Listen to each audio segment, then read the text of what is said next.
여기 이제 무슨 말이 하나가 있냐면 폴러리저빌러티 아니 폴러리저빌러티 폴러리제이션이라고 하면 되겠네요. 뭐 상관은 없는데 크게 뭐 상관은 없는데 정확하게는 폴러리제이션 이런 현상에 대한 얘기를 좀 해볼 거예요.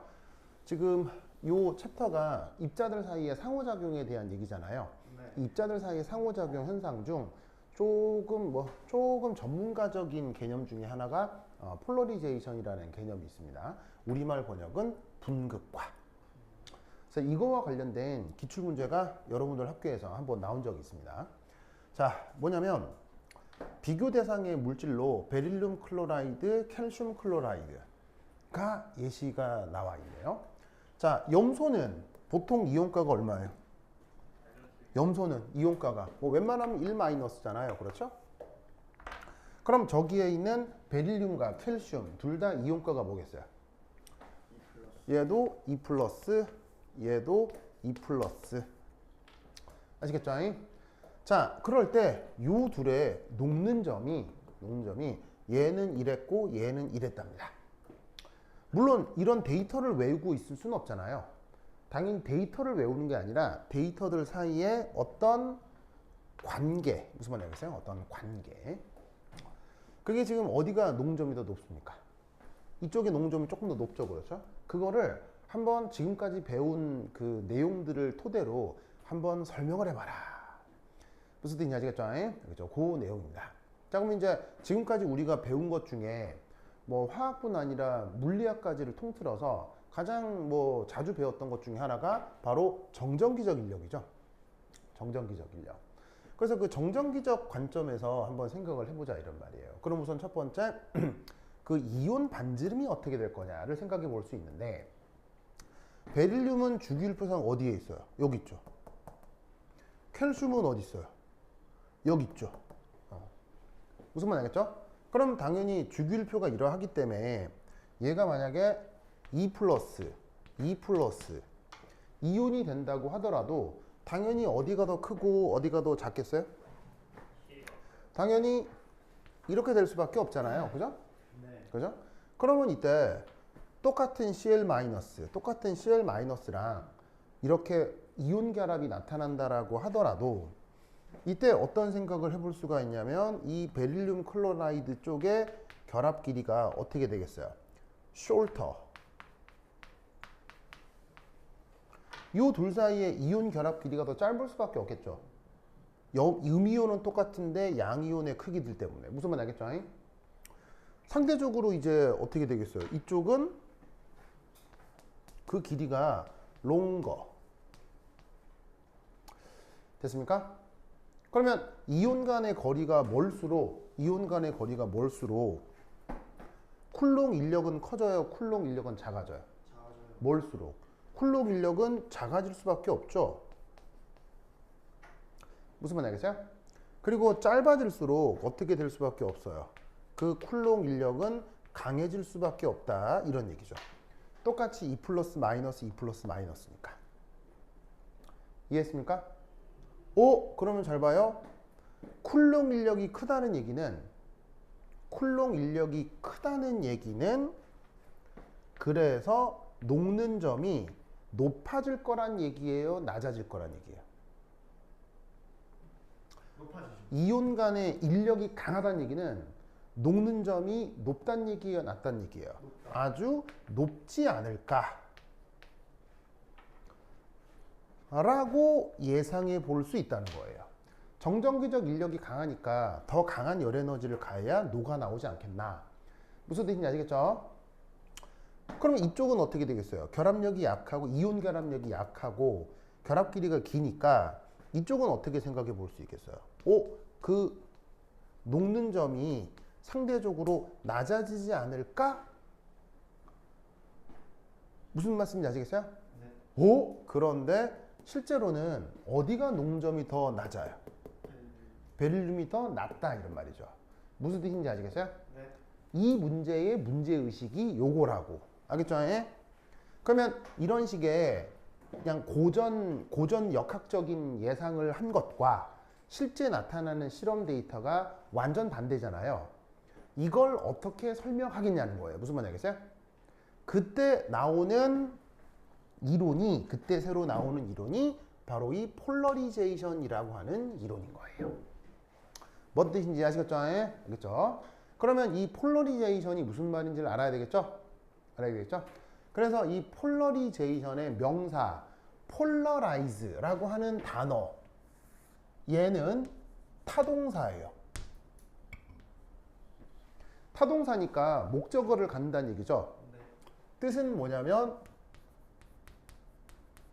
분극화하다라는 얘기예요. 분극화하다.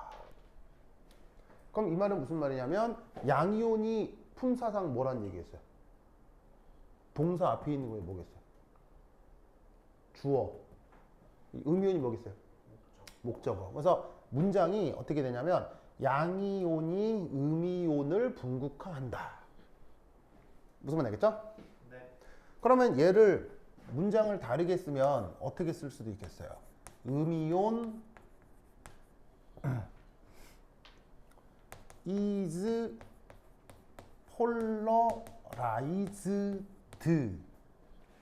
by 그 다음 뭐겠어요? 양이온. 알겠죠? 네. 이런 개념으로 저 분극화를 설명할 거예요. 아시겠죠? 네. 그럼 이 분극화 현상이 구체적으로 뭐를 얘기하는 거냐? 바로 이겁니다. 자, 어쨌거나 베릴륨 무슨 이온이에요? 베릴륨 무슨 이온이에요? 양이온이죠. 네. 염소 무슨 이온이에요? 음이온이죠. 얘도 무슨 이온이에요? 양이온이고 얘도 무슨 이온이에요? 음이온이죠. 그러면 지금 얘기하려고 하는 것들은 기본적으로 이온 결합이에요. 무슨 말 알겠어요? 기본적으로 이온 결합인데 놀랍게도 거기에 무엇이 공유 결합이 살짝 섞여 있는 거예요. 살짝 섞여 있는 거예요. 여러분, 인생 살면서 뭔가가 많이도 아니고 살짝 섞여 있는 게 사실 아무것도 아니에요. 굉장히 중요할 때도 있어요. 그냥 중요할 때도 있죠. 뭐냐면 이게 뭔가가 살짝 섞여 있는 게 굉장히 다른 그 효과를 나타낼 때가 있거든요. 그래서 예를 들어서 혹시 자기 그거 좋아해요? 돼지고기 김치찜? 네. 내가 굉장히 잘하는 요리 중에 하나가 돼지고기 김치찜이거든요. 네. 예, 그래서 돼지고기 등갈비를 가지고 내가 돼지고기 김치찜을 하면 우리 집 온 가족들이 완전 코 박고 먹어요, 진짜로. 그래서 그 돼지고기 그 등갈비 뼈 이렇게 있는 고기 있잖아요. 그거 가져다가 촥 만들면 온 가족이 막 흡입해요, 흡입 막. 완전 잘해요, 완전 잘해요. 근데 돼지고기 김치찜이라고 하는 요리는 사실은 우리나라의 아주 보편적 요리잖아요. 네. 근데 그 돼지고기 김치찜을 그 먹을 때 약간 풍미를 바꿀 수 있어요. 어떻게 바꿀 수 있냐면 그냥 돼지고기 김치찜이니까 주재료는 뭐겠어요? 주재료. 돼지고기 그리고 김치. 사실 그 두 개만 있어도 끝나요. 사실 알겠어요? 사실 돼지고기 김치찜은요. 진짜 아무 양념 없이 돼지고기 김치 푹 끓여도 돼요. 그냥 그래도 먹을 만해요. 그래도 충분히 맛있어요. 왜냐면 돼지고기라고 하는 것 자체가 맛이 있잖아요. 김치라고 하는 것도 맛있는 식재료잖아요. 두 개가 섞이면 돼지 기름에 그 김치 국물이 섞였을 때 나는 그 감칠맛을 한국 사람들은 다 알고 미치겠네. 뭔 맛인지 알잖아요. 뭔 맛인지 알잖아. 사실은 그 두 개만 해도 그냥 겁나게 맛있어요. 그냥 그렇게 해도 돼. 근데 우리는 인생에서 살짝 뭔가 다른 향기가 날 때, 이런 놀라움을 느낄 때가 있잖아요. 그래서 여기서 팁, 그 돼지고기 김치찜을 할 때, 스파게티 토마토 소스 있죠. 네. 토마토 소스를 많이도 아니고 하겠어요. 많이도 아니고 한 소 단지 하면 토마토 소스를 크게 한 숟갈. 그 토마토 소스라고 그냥 마트 가면 있어요. 토마토 소스 막 토마토만 잔뜩 갈아 놓으면 막 이런 거 있어요. 그냥 퍼먹으면 뭐 이게 뭐 토마토야 뭐야 막 그런 맛인데 걔를 한 숟갈 딱 떠가지고 그 돼지고기찜에 딱 넣어가지고 푹 끓이잖아요. 그럼 어떤 맛이 나느냐? 이건 분명 돼지고기 김치찜인데 거기서 스튜의 맛이 나요. 스튜. 뭔가 서양식의 토마토 습 같은 맛이 싹 나면서 엄청나게 이 독특한 맛있는 맛이 나요. 진짜요? 네, 진짜 맛있어요. 거기 좀 넣어야 돼. 아무 때나 넣어도 돼요. 왜냐면 어차피 넣고 팍 끓일 거기 때문에. 얼마나 넣어야 되냐고요? 언제? 그냥 끓이다가 아무 때나 넣어도 돼요. 처음에 넣어도 되고 끝날 때 넣어도 되고. 왜냐면 어차피 돼지고기 요리니까 푹 끓여서 먹을 거기 때문에 그 타이밍은 크게 중요하지 않아요. 밥숟가락. 네, 뭐래도 상관없어요. 그리고 이게 많이 들어가도 크게 상관없어요. 그냥 어떻게 하면 되냐면 한 숟갈 넣고 피 한 다음에 뚝 먹으면 맛이 약간 달라진 게 느낄 거예요. 그때 그 맛이 좋으면 좀 더 넣으면 되는 거고요. 여기서 됐다 하면 거기까지만 하면 되는 거고요. 근데 내 경험상 이걸 싫어하는 사람은 1도 없었어요. 그럴 것 같아요. 네, 호불호 없어요. 누가 먹어도 미친 듯이 맛있어요. 그런데 이때 토마토 소스 말고요. 여기에 뭐를 넣어도 되냐면요. 뭘 넣어도 되냐면 고량주. 중국 술이요. 중국 술. 중국 술 중에 약간 독한 술들이 있거든요. 그 독한 술을 거기에다가 조금 꼬르륵 따르면은 자 끓여버리면 알코올은 어떻게 돼요? 알코올은 날아가고 술에 남는 향기가 남잖아요. 그러면 그 알코올을 꼬르륵 넣어서 그 중국 술을 넣어서 이 스튜를 만들면 여기서는 무슨 맛이 난다? 중국 요리 맛이 나요. 둘 다 넣으면 어떻게 돼요? 둘 다 넣는 건 좀 그래요. 그러니까 이게 세 가지 중에 하나죠. 오늘은 한식으로 간다. 오늘은 이탈리아식으로 간다. 오늘은 중식으로 간다. 그럼 별것도 아니고 토마토 소스 한 숟갈, 그 다음에 고량주 한 스푼. 무슨 말이에요? 그 고량주로 소주잔으로 한 잔 정도 딱 넣으면 돼요. 그러면은 딱 먹으면 있잖아요. 맛이 이거 뭐지? 하면서 향긋한 파인애플 향이 나면서 이게 뭐야? 한국 요리야? 중국 요리야? 중국 요리도 맛있잖아요. 그러면 그것도 호불호가 없습니다. 내 경험에 의하면 그 돼지고기 김치찜을 먹어본 사람들은 단 한 명의 예외 없이 모두 다 코박고 먹습니다. 미친 듯이 먹어요. 미친 듯이 먹어요. 이렇게 먹으면 진짜 맛있습니다. 무슨 말인지 알겠어요? 네. 그럼 방금 내가 이 얘기를 왜 했겠어요? 돼지고기와 김치가 주재료지만 뭔가가 살짝 섞여 있을 때 그 결과가 아주 달라질 수 있죠. 무슨 말이냐면 이온 결합이 주요하지만 거기에 뭔가가 살짝 섞여 있는 것이 완전 다른 결과를 만들어낼 수도 있다는 얘기인 거예요. 무슨 뜻인지 아시겠어요? 네. 알겠죠? 그러면 이때 무슨 일이 벌어지느냐? 자, 빨갛게 표현한 거 무슨 이온이겠어요? 양이온. 파랗게 표현한 거 음이온이겠죠? 그러면 우리가 이상적으로 이온 결합이다라는 얘기는 이런 식의 이 양이온과 음이온이 이런 식의 마치 유리공처럼 한 점에서 접혀 있는 것 같은 유리공 두 개가 한 점에서 접해 있는 상태로 이루어지는 것이 그게 이상적 이온 결합이라고요. 무슨 뜻인지 아시겠죠? 알겠죠? 네. 자, 하지만 실제 이온들은 딱딱한 유리공에 가까울까요? 포근포근한 솜뭉치에 가까울까요? 실제 이온들은 포근포근한 솜뭉치에 가까워요. 무슨 말인지 알겠어요?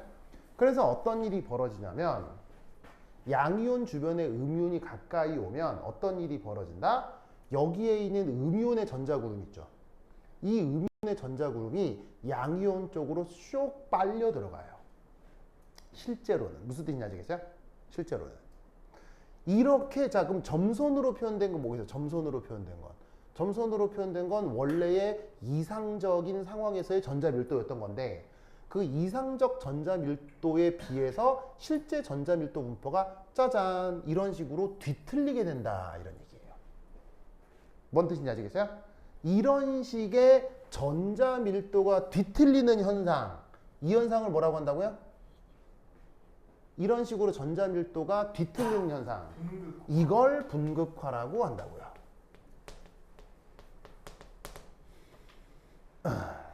저걸 분극화라고 한다고. 무슨 말인지 알겠죠? 그래서 양이온이 음이온의 전자 밀도에 변형을 주게 되는 현상. 아시겠죠? 이런 현상을 뭐라고 한다? 분극화라고 한다. 아시겠죠? 양이온은 모양이야. 면에. 거꾸로 분극화하는 현상은 인류 역사상 단 한 번도 관찰된 적이 없습니다. 왜냐? 양이온은 기본적으로 전자가 풍부한 상황이에요? 전자가 부족한 상황이에요? 양이온은 전자가 부족해서 만들어진 거잖아요. 그래서 양이온의 원자핵은 양이온 전자 그룹을 꽉 붙들고 있습니다. 아, 실제보다 더 부족하니까. 네, 부족하니까 꽉 붙들고 있습니다. 근데 음이온은 전자가 부족한 상황입니까? 전자가 많아진 상황입니까? 많아진 상황이기 때문에 원자핵이 전자 그룹을 느슨하게 잡고 있습니다. 그래서 분극화가 반대로 되는 경우는 인류 역사상 한 번도 관찰된 적이 없습니다. 그래서 내가 제목을 이렇게 쓰는 거예요. 알겠어요? 양이온이 음이온을 분극화하는 거예요. 아시겠어요? 그래서 이게 반드시 주어여야 되고 이게 반드시 목적어여야 된다고. 무슨 말인지 알겠어요? 네. 그래서 영어로 쓸 때도 음이온 is polarized by 양이온 이런 식으로 문장을 쓴다고. 뭐만 알겠죠? 네. 그렇죠? 자, 그러면 이때 잘 봐. 여기는 양이온의 전자 분포였고 여기는 음이온의 전자 분포였잖아요. 오, 그런데 짜자자잔. 여기서 무슨 일이 벌어져요? 접하는 게 아니라 겹쳐져 버리죠. 무슨 말 알겠어요? 전자 그룹들이 겹쳐지죠. 그런 걸 무슨 결합이라고 할 수 있겠어요? 공유 결합이 됐구나.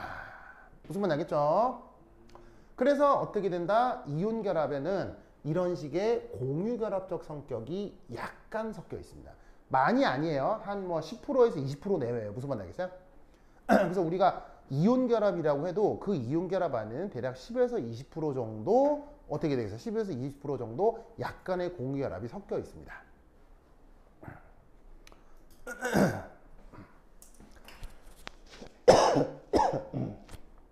됐죠? 네. 자, 그러면 이때 여기서 이제 또 하나 알아둘 것, 이 양이온의 자, 이때 전문 용어로 뭐라고 부르냐면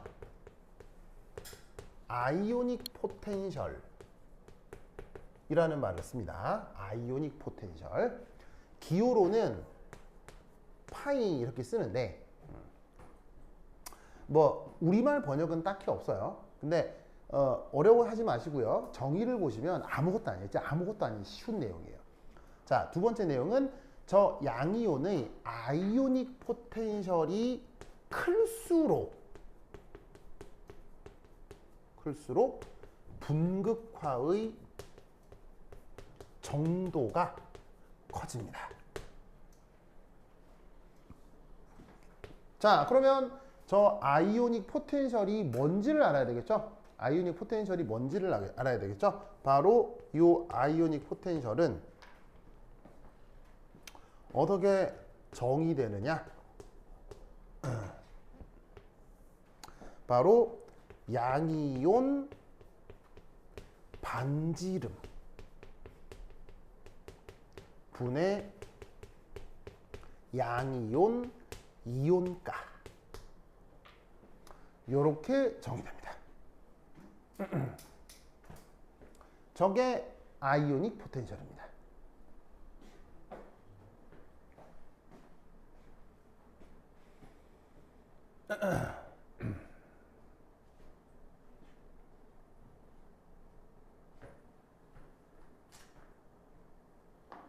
호세 쓰고 있어요? 네. 호세 또 졸리죠? 살짝이요. 졸림 빨리 똥 싸고 와요. 아, 똥은 이제 안 나요. 안 말이야? 거의 안 나요. 약 23% 정도 나요. 그래요. 희건이 왜 요즘 잘 안 자는 거예요? 네? 요즘 왜 잘 안 자는 거예요? 저요? 수업에 약간 재미를 느끼고 있어요. 고마워요. 고마워요. 그러면 이놈은 수업이 전혀 재미없다는 뜻인 거죠? 네, 좀 어? 재밌는데요. 아휴. 저 원래 재밌으면 좋아요. 빨리 이 재밌음을 꿈에서도 느끼고 싶어가지고. 그래요. 자, 어서 쓰시고.